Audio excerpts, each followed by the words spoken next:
হাসিনা সরকার পতনের পর তাকে আগের অবস্থানে ফেরাতে তৎপর হয় ভারত লীগ। আর ভারত লীগের সর্বশেষ ভরসার নাম ছিল ডোনাল্ড ট্রাম্প। গতকাল ট্রাম্প ও নরেন্দ্র মোদীর বৈঠকের পর ভারত লীগের সব আশা গুঁড়েবালি। গতকাল বৈঠকের পর সংবাদ সম্মেলনে আসেন ট্রাম্প ও নরেন্দ্র মোদী। সেখানে ভারতীয় সাংবাদিক প্রশ্ন করেন। প্রশ্ন এবং উত্তর এখানে হুবহু তুলে ধরা হলো। মিস্টার প্রেসিডেন্ট, বাংলাদেশ ইস্যুতে আপনি কি বলতে চান?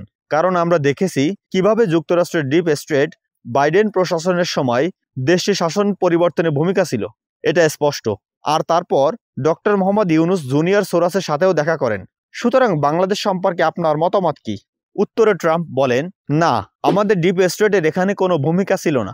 প্রধানমন্ত্রী এই ব্যাপারটা নিয়ে বহু বছর ধরে কাজ করছেন। আসলে আমি পড়েছি এটা নিয়ে 100 বছর ধরে কাজ করা হয়েছে। বাংলাদেশের বিষয়টি উত্তর দিতে আমি প্রধানমন্ত্রীর উপরই ছেড়ে দিব।